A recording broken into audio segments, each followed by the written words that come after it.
Randa, for the introduction, and hello to everybody, and welcome to the session on market access in times of geopolitical tensions. Very timely, I think, to discuss this here. And we will discuss today. I will give a very brief overview, but that's really only to introduce the topic on trade and sustainable development. How important is trade for sustainable development? But probably that's well known. Then we continue with trade and market access with a focus on tariffs. So we will look a little bit in what situation on trade are we currently having, and what's the situation with tariffs, because they're really back on the agenda, and what are the tensions that will be delivered by my colleague Alessandro. Then we will talk about all the other policies that are not ordinary tariffs, which are called non-tariff measures, which could be quotas, but also technical measures such as sanitary and phytosanitary measures, which have a big impact also on market access. And then we move to voluntary sustainability standards, which is another layer of challenge often, but it's also an opportunity, and we'll hear all about this from Santiago. So very briefly, trade and sustainable development. Trade is declared in the Sustainable Development Goals as an enabler for development. So it's a tool that may be used by countries to enable the sustainable development. And in fact, it's a very important element. Well, I'm biased because I have been working on trade for so long, but I think it's one of the main tools for development. In fact, if we look into the last decades, most success stories in development are strongly linked to trade. And even if you don't have a very focused development strategy which focuses on trade, say export-led growth strategy, you are really affected by trade because you may face cheaper imports for certain products than you can produce domestically. So trade really has a significant impact on development. Market access plays a very important role here because with market access, countries have the flexibility to have an impact on how many products will come in, but also you will face barriers on your exports that has an important impact on development. And we are looking into the main elements of market access, which I have laid out. And we look at all three dimensions of sustainable development: economic, social, and environmental. In terms of the economic development, the story is relatively clear, though it hasn't worked out for everybody and in every case. But there is significant evidence that shows that trade has a positive impact on economic growth. Products can be produced more specialized. We have economies of scale where there is a more efficient production of goods. Trade fosters competition, so the private sector has to make more efforts to be competitive, and that drives economic development. In fact, if we look into this graph that we see here, goods trade has increased significantly. I mean, over decades, the growth rates have been around 6% per year, and for decades that makes a big difference. We have seen also a sharp increase in global GDP. Well, I'm not claiming here causality, but showing these next to each other may still tell a story. So we have a sharp increase in GDP, and we have a strong decline in poverty that also we see globally here. There is evidence in the economic literature that shows trade has a positive impact on economic development.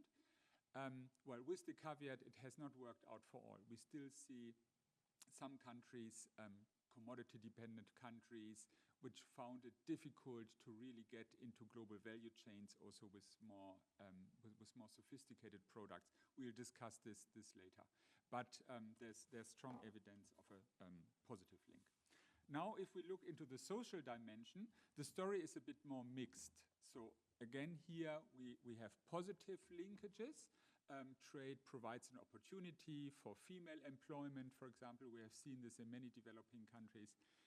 But also, trade can have a negative impact on the social development. If we look, for example, and that's the graph showing here, if we look into inequality within countries, so I don't mean inequality between countries, but within a country, we all know the discussion in the United States about the Rust Belt, for example, so that there are sectoral shifts in countries and that can have an impact on the inequality within one country.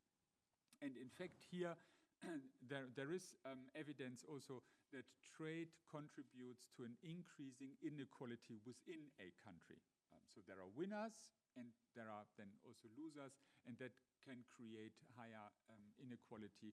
For example, the more skilled labor typically benefit more, and then the unskilled labor, they lose. Or the informal sector, which find it difficult to integrate into international trade, they don't get all the benefits. So the story here on trade and social dimension is a bit more mixed. The same holds on the environment dimension of sustainable development, where we again have large opportunities here.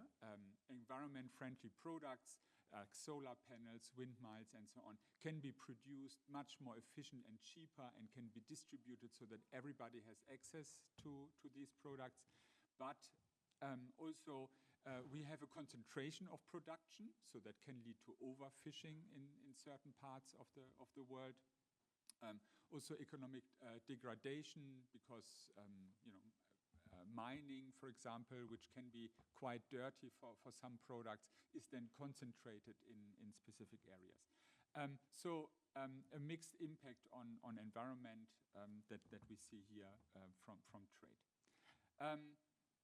We don't have free trade, and countries want to have the flexibility and the policy space to have an impact on market access, and that's very important, because trade can have negative impacts, as we just have seen, on less competitive sectors in countries. It can make it very difficult for infant industries in developing countries that want to invest into new sectors. National security, then also on health and security. It can spread diseases or can lead to environmental degradation, as I have laid out. So we will look into the three elements: tariffs, non-tariff measures, and voluntary sustainability standards that determine market access. And we will start with tariffs, but even before tariffs, we will have a bit into a look into what's the trade currently. And Alessandro, I think you should come over here, because I think you have to move the slides, unless you want me to move the slides. But it's better if you come here, I think. So again, as Rolf mentioned, what we're going to do next is basically we have these headlines that focus on tariff wars between major economies. And of course, the real concerns always lie on how these tensions basically ripple and evolve, and how they disrupt maybe supply chains, they inflate costs, and they weaken development pathways, especially for developing economies. So let's unpack these dynamics and look at how policy space remains very critical for countries to also move their development trajectories for themselves, if we can focus on that. Over to you.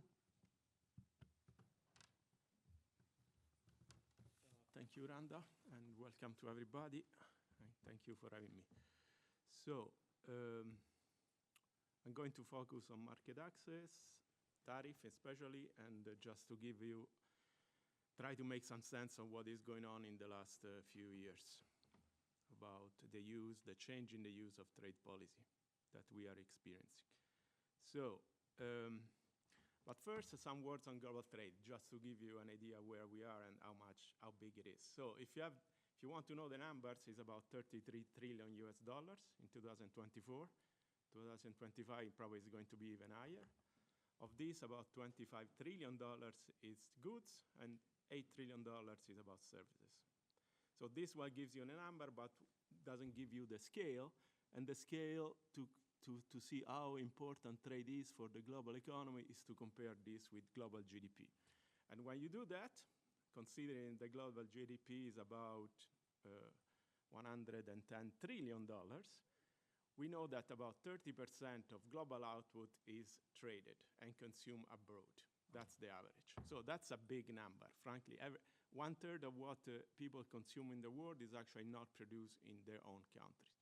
And that's actually, maybe it's even, we are getting close to the limit, I would say, because there is a lot of non-tradables that enters the GDP.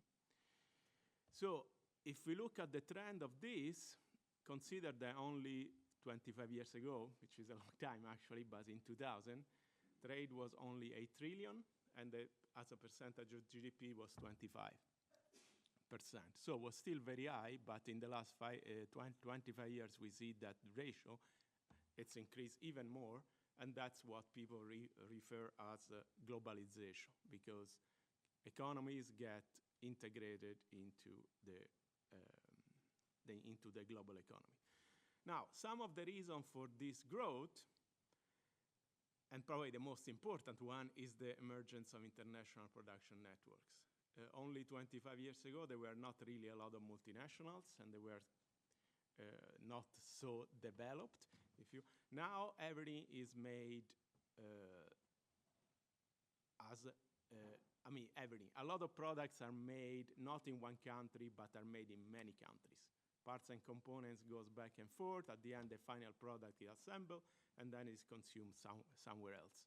So basically, what happened is that company, during the last 10, 20 years, have really become very, very good at maximizing profit by leveraging cost differential. So producing textile in China, and making the garments in Cambodia or in Laos, and then exporting to some other markets.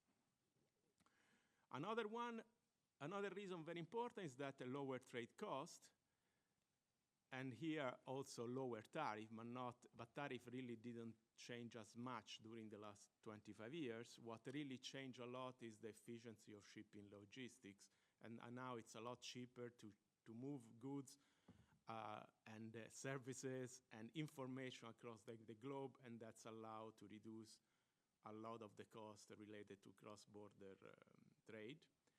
And that's what actually contributed a lot to this delocalization of production processes. And then another point which is very important is that the rule of law and the WTO was very successful in managing those global trade rules. So in enforcing contracts, it made sure that actually the cost or the risk of shipping, of doing cross-border transaction were low. So on one side, the WTO, and the other side, the various regional trade agreements. Talk about this a little bit later. Now, this one gives you the trend of global of traded goods over global GDP. You see that we actually reached the top, like in the 2010, 2000, about that. That was about 25%. If you add services, it gets to 30%. But this is we seems to have reached a plateau, which is already very high. What is going to happen next? We don't know, but I think it's unlikely for globalization to continue or to increase. If you look at the historical pattern, we had a period of globalization like during the early 1900s, and then the World War II actually changed quite a bit of things, and then after that they start increasing again. Now, some words on tariff, just to make sure that everybody is understanding what tariffs are. And there are various types of tariff. The first one you may be familiar one is the bound tariff. And this is the tariff that countries negotiated when they they negotiated during the GATT on the WTO rounds. And this is the tariff that then they say, okay, we are not going to increase our tariff more than this amount. So this is the maximum tariff that countries are allowed to have under WTO commitments. So in general, those are quite high for developing countries and not so high for developed countries. There are historical reasons to do that, and the main reason is that during the 70s or the last part of the last centuries, the negotiations were mostly between the developed countries, and that's where there were mutual concession in negotiating tariff down. So the second tariff you are familiar with is the MFN, and this is the tariff that WTO members face. So if you join the WTO, if a country joins the WTO, needs to commit and say, okay, I'm not going to discriminate across WTO members, and this is the tariff I will apply to everybody. And then there is a preferential tariff, which is generally a lower tariff, which countries are allowed to impose on special partners, and those are general members of regional trade agreements, or in the case of unilateral concession, LDCs or low-income countries. Then another concept that people refer to is the effectively applied tariff, which in generally the lowest, and so it's the lowest between the MFN and the preferential, and then the actually paid tariff, which can be sometimes higher, and this depends because when countries or when importers are importing a good, they may decide that it's not worth to claim preferential access because there may be a lot of red tape in claiming preferential access. So if the MFN is low enough, they say, okay, I don't need to incur all those costs. I go under WTO rules, it's much easier, and this is 2% tariff that I'm going to pay, and that's a lot better than fulfilling the requirement of preferential tariff, which can be red tape or rules of origin, other things. Then, if you look at many countries, they have two types of tariff in general. One is ad valorem, and basically is on prices. So it's like 10% of what is the value of the product. Or specific, and that's on volumes. So in general, it's like $1 per kilogram or $1 per pair of jeans or whatever is the unit of reference. Then there is some other measure which actually are administered also by tariff. Tariff rates, quotas, it's a simple one. Countries may decide to have a quota, which is generally tax-free. So let's say that you want to import a determined amount of tomatoes. Okay, the first 1 million ton, it's free of tariff. But on top of that, if you want to import more, then you need to pay the tariff. And generally, it's very, very high. And this serves to protect the domestic markets. Then there is the anti-dumping tariff and countervailing duties. Those are defense from unfair competition. So if there is suspicion or effectively imports that come at below cost of production, countries are allowed to impose tariff under WTO commitments to avoid dumping from foreign firms. And finally, less common, there are some export tariff. Those are generally referred as export taxes, and generally are imposed on agricultural products. Now, one question that always comes up when you talk about tariff is that, especially now, who is going to pay the tariff? Technically, it's importers. So when you import a good, you need to pay the tariff. But who bears the cost? It really depends. And it really depends on the market structure. Think about a foreign company that really wants to export to the US, in this case, tariff goes up. So if you want to export the same amount of goods, you need to lower the price. because the demand of the US is increased by the tariff. The tariff is just a tax on consumers or whoever is you're going to use that product. If you still want to sell the same amount of goods, you need to lower your price. If you don't, okay, then it's the consumer that is going to bear the cost, or is the distributor, whether it's Walmart, whether it's Amazon, or whether it's any other intermediary. So it really depends on a lot of things, and that's very complicated to calculate and to understand. Then, talking about a little bit about what happened in the last 50 years or 75 years by now, and this is the rounds of MFN liberalizations. We see that WTO was, of the GATT before the WTO was very, very effective in lowering the tariffs. It went from 20% of just after the World War II to about 2% in recent years. And those were achieved through a different rounds of negotiation. At the beginning, were mostly developed countries, EU and US and Japan and some others, but that's the story. So there was a period 60 years ago where tariffs were still very, very high, and they came down during the 70s, I would say, mostly, and then stabilized after the Uruguay round, which was in 1994. So that's part of the story, why we have a low tariff now, or we had. The other part of the story is that there's been a lot of regional trade agreements. And this is just, this is not totally updated, but it gives you the idea of the trend. And this is like the number of trade agreements that exist in the world.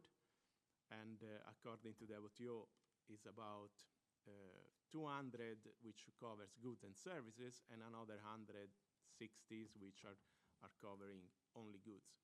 And this has increased a lot. Now, what is also interesting is that there is a lot of regional trade agreements and a lot of trade which is happening under those regional trade agreements. Think about the big one, which are the European Union, which are the USMCA, NAFTA, which are the APEC or the RCEP now, or now is even the African Continental Free Trade Agreement. So there are a lot of those agreements, and those agreements cover almost or about half of the global trade. So half of global trade is actually occurring between countries which have an agreement between themselves, and that's a big share. To give you an idea of what is the importance of those deep RTAs, I mean, and there are two kinds of RTAs. We generally refer them to shallow and deep. Shallow is just about tariff concessions. So think about unilateral preferences for LDC, that's a shallow agreement because it's only about lower tariff. If you have like agreements like USMCA, NAFTA, or the European Union, or Mercosur, or other agreements which are covering also behind the border measure, that's what it's called, then those are deep RPTAs. And those RTAs tend to be very important for developed countries. So for the EU, of course, a lot of countries, but also for North America and for South America in some cases. Also for the southern part of Africa. Now, to give you some numbers of what is the average tariff that the global trade is subject to, that's quite different when we look at different products. And just by taking the classic differentiation between agriculture, manufacturing, and other resources, we see that there are a lot of tariffs in agriculture still. There is not a lot in manufacturing. The average MFN is about 6%, but if you consider preferential, is about 4%. And then there is very little tariff about natural resources, and this it makes a lot of sense because in general, if you are natural resources, you import them, you don't need to tax them, are inputs, and if you import them, you don't produce them. So there is no point of taxing natural resources from most economic reasons, at least. Now, where tariffs are higher, and here we see that there are tends to, who is imposing the highest tariff? This is old, so the US is still 2023, so they still have quite low tariff. Now things have changed. But I would say most of North America, they have very low tariff. Europe, they're the same. Australia, the same. Asia, they tend to have a mix. Some tariff are higher, very high actually in India, and not so high in Vietnam, for example, and they are kind of high in China. Same thing for Latin America, and in Africa we have a number of tariffs which are very, very high, and some countries which are more liberal. So there is a lot of heterogeneity, but in general the pattern is that the developed countries tend to have low tariff, also because they have other measures to regulate their imports, and Ralph will go into talk about this, while developing countries tend to have higher tariff also because of revenues issue. Tariff provide revenues to many countries which do not have a tax system very well developed. So who is facing higher tariff? So is in your export, who is going to where the tariff are going? If given the type of export you export and where you export them, who is going to face the higher tariff? And here we see basically that the trend is countries that agricultural producers tend to face higher tariff, Brazil, Argentina. Countries that export natural resources, not so much. And then there is this very high tariff about the US and China, which reflect the bilateral tariff which were imposed during the first Trump administration on one side and the other. So this gives you an idea also who is facing very high tariff on average. Tariff by sector and by region, same story. You have Africa, those are imposed. So Africa is imposing high tariff in agriculture. East Asia, same story. Latin America, not as much because they are very competitive in agriculture, so they don't need to protect their own market as much. Rest of Asia, relatively high. South Asia, high tariff on agriculture. Manufacturing, same story. The regions that apply the higher tariff are Africa and South Asia. East Asia, low tariff because they are very competitive, so they don't need to protect anything, and so on. Natural resources, the only countries which apply some tariff are Africa and some of South Asian. That's for you for reference. If you look at the various sectors, you see that some of the sectors face very high tariffs, some are not facing tariff at all or very low. And what is important here is that the sectors that are facing the highest tariff are actually the one of most importance for low-income countries and developing countries. So many of them are agriculture, and many of them are like light manufacturing or low-skill manufacturing, such as tanning, apparel, textiles, and some others. So that's also the trend. Now, going to the current trends that we have seen during the last 10 years by now, I would say. There are sources of instability and tension in how trade policy is changing in the world. And the one that actually we hear a lot in the news is that US trade policy is shifting. And this is not something that happened in the last year, but it started during the first Trump administration when there was this tension between US and China, and US started to protect their market a lot more than before. This also goes in pair with the weakening of the multilateral trade framework. and countries taking advantage of gray area of the multilateral multilateral commitment to increase or regulate their market more. There is a lot of policy, at least in the US, which refers to the security clause, for which you can do basically everything you want if you claim that is for national security. So there has been some use of that, a lot more than in the past.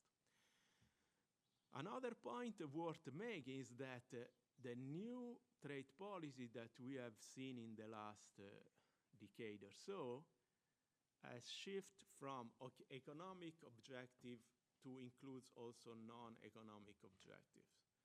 If you look at the history of the WTO multilateral negotiation, the focus was really about reducing the trade cost and increasing the economic pie.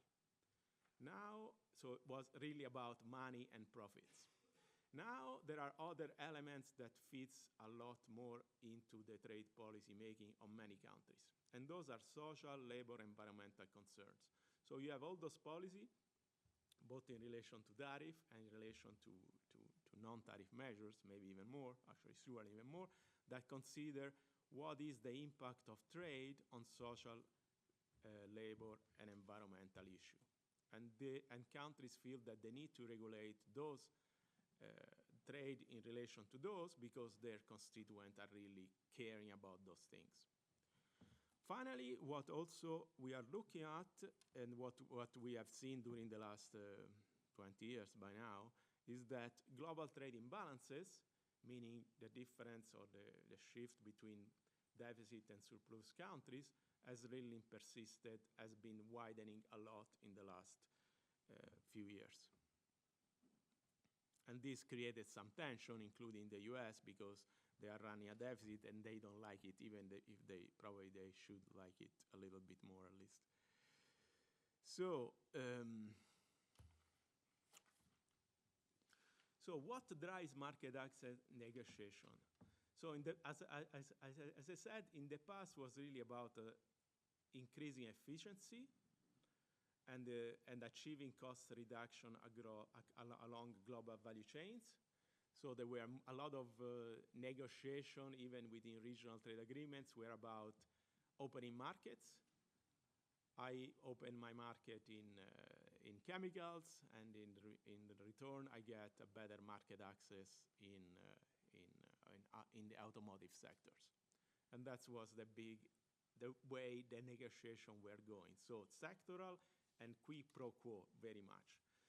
And also, due to the globalization of the production process, there was also a lot of big companies were pushing for cheap access to inputs. So, and a lot of inputs were coming from abroad, so we say, okay, there were a lot of multinationals say, okay, we need to lower our tariff because we want to be competitive, and to be competitive, we need to have access to cheap imports, or to cheap inputs. This was a win-win situation, both for importers and exporters, and trade during this period increased really a lot. In the present, there is a lot of motives which are not purely economic. There is a lot of geopolitics going on recently. There is a lot of support, consideration for trade to support the national security or some key sectors. Think about the automotive sector, think about steel. Those are sectors which are considered strategic, and countries are willing now to protect them even more than in the past.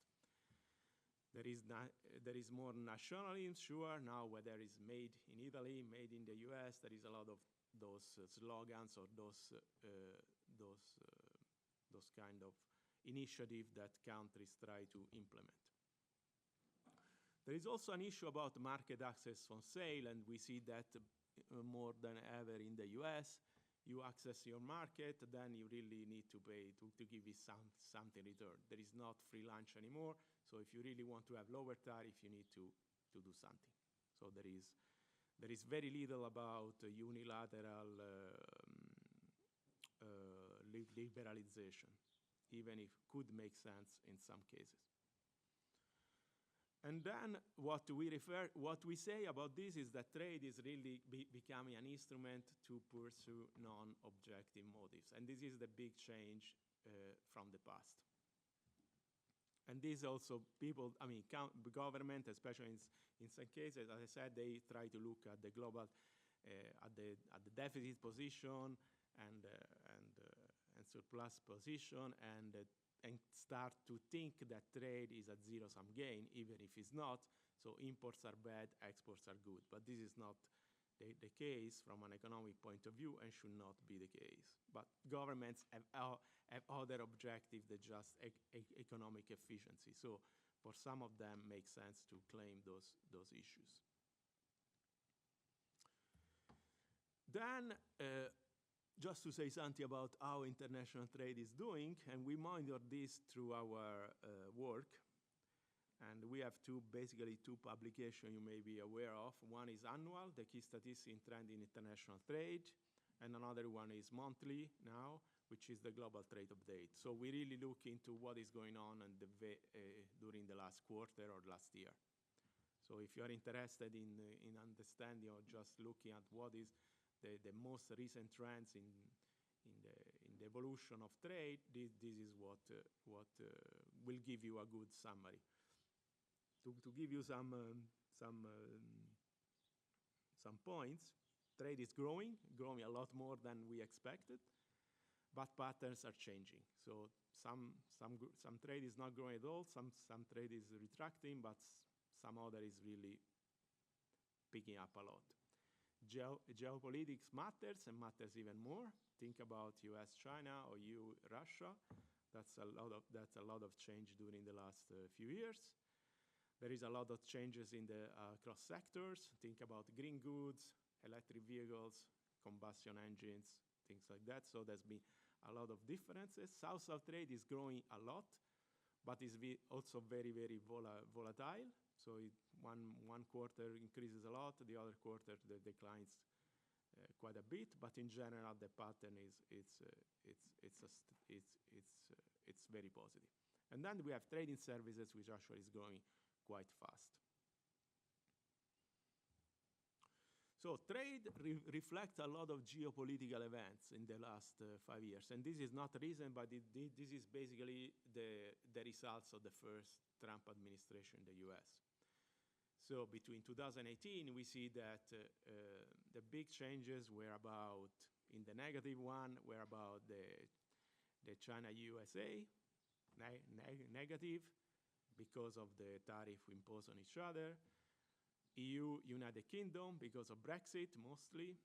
And then EU-Russian Federation. These are the big bilateral trade relations, which actually where trade declined. Others increased quite a bit. USA, Vietnam, a lot of Chinese companies moved to Vietnam, China-Russia Federation, and USA. Sorry, EU-USA. So there has been a lot of changes. Trade has increased, but has not increased in all cases. So geopolitics really was important. Also, what has changed is global competitiveness. And this is actually an interesting story and this is between 2018 and 2025, so very, very recent. If you look at the market share, and with market share, we say how much a country controls of the import markets on another. So let's say China is probably like 20% of the market of the US. So what happened during the last 7 years is that China was very, very good in capturing market share, so increasing their presence in a lot of markets, but more so in developing countries. So if you consider the developing countries' markets, China gained about 4% of this pie during the last 7 years. On the other hand, the United States and European Union lost market share in those developing countries. So a lot of tension there come from actually those emerging markets, for which the big multinationals are competing to gain market share, to to conquer consumers, let's say. And we see that China has been very, very successful, while United States and European Union have lost market shares, as well as other countries. And this is not the same in developed countries, where actually didn't change as much. So there is not a lot of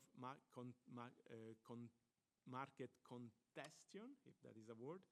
So the developed market are not really being contested. What is contested and where the market, the competition really takes place is in the emerging and developing economy. And that also creates some friction, I guess, at least between multinationals, try to expand beyond the traditional markets.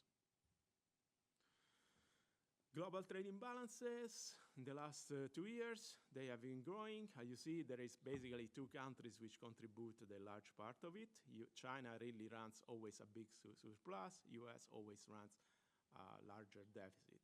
And this has not changed during the last 2 years at least, and has changed only in the last quarter, and this is really because of the US policy, which really try to limit the amount of imports. Now, focusing a little bit more on the US trade policy. US trade policy has been open, I would say, for at least 60 years from the Kennedy round, where tariffs were cut quite a lot for the US. And now we have in a situation where US has really increased tariff for most countries in the world. The minimum tariff, I think, is 10% for the UK. And there are a lot of countries which face much more than that. For some developing countries like Laos, the tariff, I think, is 40% or something like that. So since last year, things have changed a lot in accessing the US market. And the US market is a very important market because it's quite big and consumers a lot of products. Incidentally, when I was trying to get a newspaper of the time of the Kennedy round, there was some discussion, and some of the issues which were relevant at the time are still relevant now. So there was a lot of discussion about agricultural production, still is. There is a lot of discussion about non-tariff barriers then. Now we call them non-tariff measures, but are mostly the same. And there was a lot of discussion about developing countries' capacity to diversify and to add value to their natural resource exports. So those are problems that have stayed with the global trade since the very beginning. And nothing much has really, I mean, a lot of things have changed, but some of them not as much as we thought they could.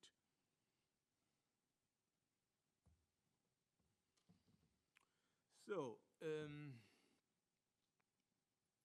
three main issues that when we look at the shift in the US trade policy. First of all, it's clearly that US trade policy is going to be a lot more restrictive than in the past. But it's also clear that it's going to be a lot more uncertain. So US doesn't seem to be committing to specific tariffs at the moment. There are still a lot of deals that have been negotiated, but we are not really certain whether next year or 2 years from now things will be revised up or down. So it's very uncertain of what the US trade policy will be tomorrow, next year, and year after next. And this is a big issue if you are an exporter willing to, export into the US, because you cannot plan ahead. You don't know if your tariff will be 10% or 20% or 50% next year, so investments are not going to be made and trade is going to suffer. Also, there is a lot of sector-specific tariff which the US is considering as already implemented. So there is a lot of change in US trade policy and a lot of uncertainty still. Another thing that we have seen, but not as much as we feared, is that the policy responses from other economies. Besides a very few economies which implemented some retaliation or some restrictions, there will not be much. And this is kind of actually a good development because at least the rest of the world, the trade within the rest of the world remains more stable. Still, when you face trade restriction abroad, and if the US represents a big market, you have a more incentive to protect your economy. If your companies cannot export anymore, then the next thing they will ask is that, okay, can we actually find alternative markets? If not, can we actually produce for the domestic market? And if they're going to produce for the domestic market, they are going to ask for more restriction at home. Also, we have the issue about oversupply, and this is what is very on the news, about steel especially. So US market is going to close. So there is a lot of oversupply in some sectors, whether it's steel, maybe vehicles and things. So who is going to buy all this oversupply? That's a big issue. There is the fear that some countries will recourse on some dumping, and therefore countries will react for additional restrictive policy. Didn't happen yet. The only really reaction in this way was about the EU tariff on steel, but that can change. And then there is the effect that those change in the US policy have on the multilateral trading rules. So whether the non-discriminatory principle that is embedded in the WTO is going to stand. And in terms of US policy, it's not, because US policy is going to, is driving a lot of, it's imposing a lot of different tariffs across the different partners. So there is a lot of discrimination, if you want. And there is a lot of RTA renegotiation, which will be going on for a while. So everything is very uncertain in the US trade policy developments. And this creates a lot of problems. So this very simple. This is the average tariff of the US imposed by the US since the beginning of the year. So you see a big change in at the beginning of the year was 2.5%. It went up to 27% in April, and then now it's around 17. So big change, big change. If you are an exporter to the US, then you face a lot of issues. So it's not what we argue in the economic, when we look at the economy, is not only the tariff that you face, which is very important, of the countries facing. So Laos face 40%, China face around 35% on average, India about the same, Brazil 50% in some cases, but when you take the average, it's about half of that. When you consider the exceptions like orange juice and things like that, it's a lot less. But it's not only that which is important, it's also the tariff that the US has decided to impose to your competitors. So if you are, and there was a story in the news interesting and makes the case, just to clarify things. So the US has not renewed AGOA, which is the preferential scheme for many African countries, and it's about agriculture, but a lot of textiles. So some countries which were not really benefit from AGOA, now they are in a better position because they got a much better deal in terms of bilateral agreements, about bilateral tariffs. So the case was, I think, the Minister of Eswatini, which say, okay, AGOA has not been renewed, but for us, maybe it's not a big deal because we have a much lower tariff than some of our competitors. So there are those things. It's not only the tariff that US impose on Lesotho or on Madagascar, but it's also the tariff that US is imposing on competitors on Madagascar and Lesotho. And when you consider this, you see that there is a lot of change in relative competitiveness. So countries like Senegal may be better positioned now than they were in the past. Countries like Vietnam also, because of China tariff, are so much higher, and so on, even if they face a significant tariff in the US now. So the US market is going to be quite a reshuffle in the next future in terms of who is going to supply to the US markets and to the US consumers. For some will be good, for some other will not be as easy. So one question that people ask is also, but how important is really the US in terms of global imports? So if the US closes this market, is that a big deal for global trade? And it's not as much of a big deal as it was a few years ago. If you just look at the US imports of goods, they contribute only about 12% of US total trade.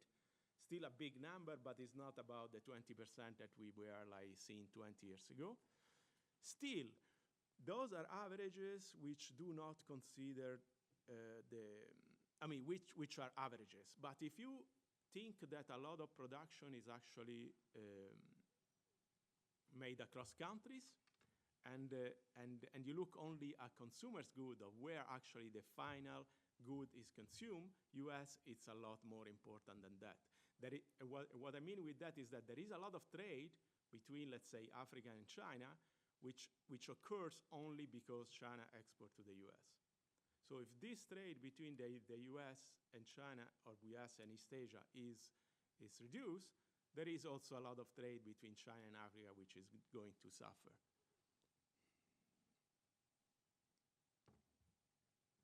And this is about the ripple effect through production network. And some countries actually are going to be a lot more exposed to those effects than others. And China apparently is not as much exposed as one could think.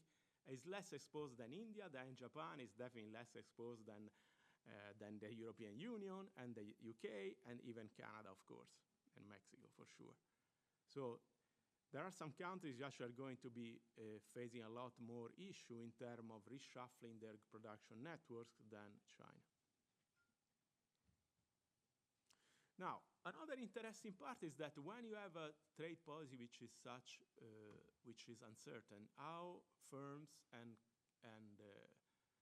multinational try to cope with that. In terms of short-term responses, what we have seen during the last year, the US imposed tariff, and they give but not immediately. In general, they were like, a tariff will get into effect next month. And that gives some leverage to firm really to move goods before the tariff took hold. So what we observe is that there were a lot of front loading of building up of inventories, and this was done simply by trying to make order very quickly, or even by changing the mode of transport. We see that for a lot of countries, especially for developed countries, companies started shipping instead of by sea, by air, and that allowed them to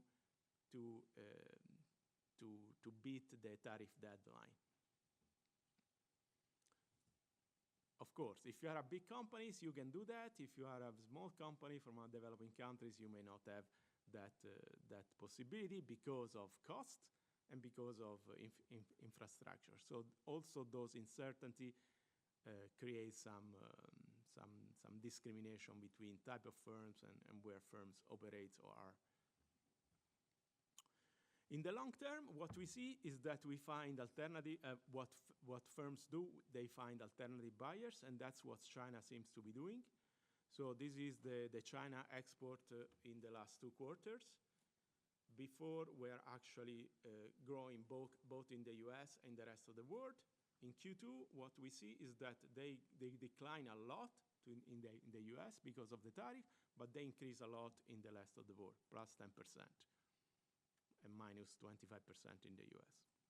So China was able to find a lot of alternative buyers. Maybe not all other countries. I mean, for sure, not many other countries have the same resources or the same companies to do so, but if you are a big company, you may find alternative. How much time I have? 5 more minutes. Okay. All right. Good. So what we have seen, it's a lot of diversifications, trying to come up with strategies to minimize the cost of tariff. So what we read in the news and the various papers, that there has been emergence of connector countries, whether this is Vietnam or Mexico. A lot of companies have tried to multinational try to move production around. iPhones, which were made in China now and shipped in the US, and now are the phones that are made in India and shipped to the US, just to avoid the tariff, at least for that brief period. Now tariff on India is even higher, so maybe now it's back to China.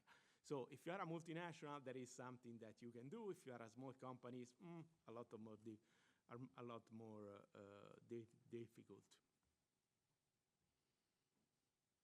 And then companies try to really to rely more on trade within the where the legal framework is stronger. So we see that there been a diversion to trade where the rule of international trade are still more valid and more enforced, and this is general within RTAs. So in the last few years, we have seen that the trade within RTAs has increased a lot more than the trade outside RTAs. And the reason is that in a increasingly uncertain environment, firms tend to privilege business transaction where the enforcement of contracts it's easier. Now, there are some negative development that can happen in the next few years that we need really to pay attention to. And the first one is it's an issue related to generalized global oversupply. And this may be more valid in some sectors than others. And some of the sectors that I mentioned before, such as steel, or even now the electric vehicles, though there could be a lot of oversupply, and this may create a spread, a unilateral and defensive measure. Hopefully this will stay still under the WTO principle, but is not sure. Then another issue is that we may see an even weaker multilateral trading system, and that's definitely not good for smaller and poorer countries. So from a rule-based system, we could move towards a power-based system, and that's definitely not in favor of countries that do not have power, both geo-economically and in terms of market access. In terms of market power. Think about China, market power in critical minerals. That's quite high, so they have this power. Other countries may not have the same kind of leverage. Could be a proliferation of beggar-tie neighbor policy, meaning that policy that really negatively affect your trading partners, and then also coercive policy, discriminatory, say, okay, we don't give you this, we don't give you market access if you don't open your market or you give us something in return. And that's something we may see, hopefully not, but that's a trend that we need to follow. Another point is that and that's actually most likely to happen, at least in the short term, is that we may see an increase in trade within blocks and fragmentation of the global economy, whether in 2 or 3 blocks we have to see. But we see that there has been an increase in policy that actually try to make it more difficult for trading partners to trade with other partners. And we call them don't trade with them form of trade policy. So some countries may not be really willing for its main trading partner to have strong trade relationship with a geopolitical rivals or with a country which is very competitive. And this is where I think we'll see a lot more stringent rules of origin. So meaning that within the regional trade agreements, whether USMCA, European Union, RCEP, we see that I think the trend will be for rules of origin to be a lot more stringent, and this will create even more fragmentation. So that's something that we really need to cope. And then very looking ahead, I think we can have to there are the possibility of two main outcomes. First of all, we need to consider that the priority of trade policy and the economic objective are increasingly domestic and national, more than multinational. So this and the fact that a lot of countries are really more focused on the domestic market, as they should, I would say, or in some cases, and less focused on making the global trade or the global economy bigger, this creates a lot of issues about cooperation. So the cooperation in trade policy is going to be a lot more difficult than it was in the past, and hopefully this will not affect cooperation in other areas, but it could. If you think about cooperation in the environmental issue, social issue, that may suffer because there's no cooperation, or maybe there is even antagonism in the trade policy fora. So the very bad outcome here is that trade policy could be really used as an economic weapon, and we really don't want that. And this will create a lot of fragmentation, both bipolar way or multipolar. Then a very important part of this is that if that is the trend, then the risk is that this is self-fulfilling, because less trade means less economic interdependence, and less economic interdependence means less incentive to resolve issues and tensions. Because there is no economic interdependence, so you do your own way, we do our own way. So there is not really cooperation much. And then there is, for developing countries, and many of you are from those countries, is that managed trade is really power-based. So where countries really focus on only the domestic agenda, there is a lot of power dynamics going on, and therefore there is a lot of less development opportunities for poor countries to use trade as an engine for development. Now, a better outcome, I would say that the domestic priorities and not the economic costs are internalized in the trade. So, and to give you an example, there is a lot of the discussion about whether the environmental cost of trade should be internalized in the cross-border transaction or not. And that's a big argument which everybody's discussing. The issue is there, who is going to pay for this? Is whether it's consumers, and that's what we'll discuss later probably. It's consumers which are going to pay more because they want to consume a product which is actually environmental friendly. Is producer, which will need to lower the price, or is just traders which are going to eat some of the cost of those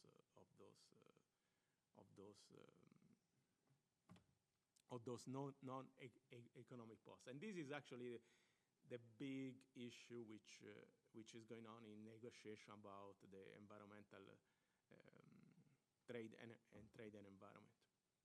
In this case, trade will remain efficient and feasible, and the global economy will remain a lot more interdependent. So I think that would be a definitely better outcome, where everybody is using trade policy as an economic weapon. As I said, we don't know exactly where we're going, but it's very important to monitor where the big economies are moving their trade policy to. And this ends my presentation.